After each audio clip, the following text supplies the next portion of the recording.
The morning air was bitter cold.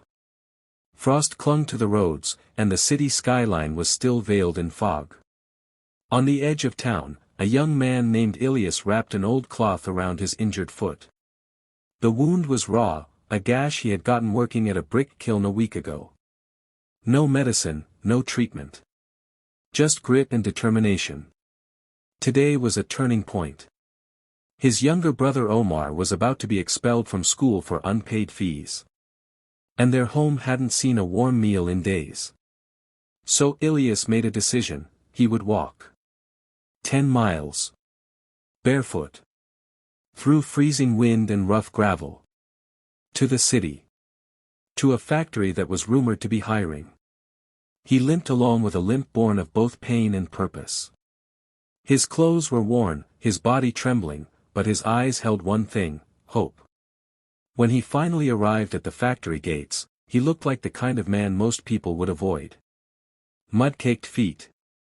Blood staining his bandage. Clothes torn by the journey. And waiting at the gate was Carl, the security guard. Carl took one look at him and scoffed. "You lost or looking for charity? This isn't a shelter. Move along." Ilyas said quietly. "I've walked 10 miles for this job, sir. Please. Just one chance." Carl barked back, "This isn't how you show up for an interview. Get lost." From the second-floor office window, Mr. Hawkins, the factory manager, watched everything unfold. He'd seen desperate men before, but something in this young man's eyes stopped him cold. He came downstairs and walked straight to the gate. "Carl," he said sternly, "open the gate. Now." Mr. Hawkins led Ilyas inside, gave him a seat, and personally brought water and a first aid kit. As he gently cleaned Ilyas's foot, he asked, "Why didn't you wait to heal? Why come in this condition?" Ilyas's voice was shaky but clear. "Because if I don't get a job today, my brother drops out of school.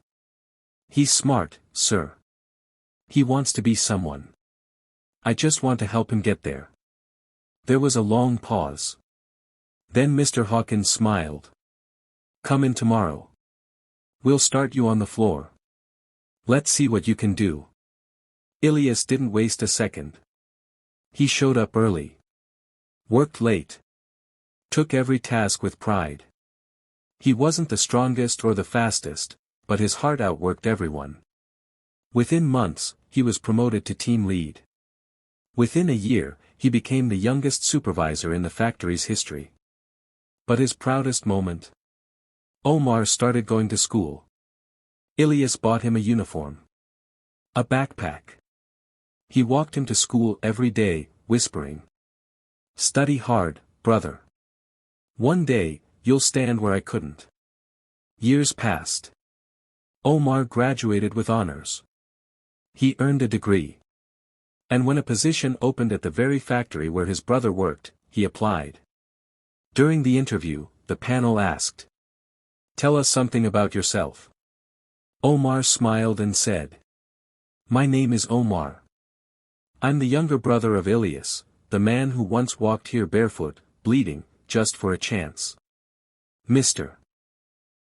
Hawkins, now near retirement, looked at him with proud eyes. "Then we already know what kind of man you are. You're hired. Welcome aboard, assistant supervisor." Today, Ilyas stands at the factory gate, not to guard it, but to open it. He watches for faces like his once was, tired, hungry, desperate, but full of silent courage. And when he sees one, he steps forward, not with judgment, but with open arms.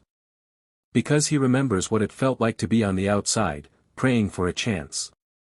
Never judge a man by his appearance. The one you turn away today could be the one who changes everything tomorrow. Sometimes, all it takes is one act of kindness, to change a life forever.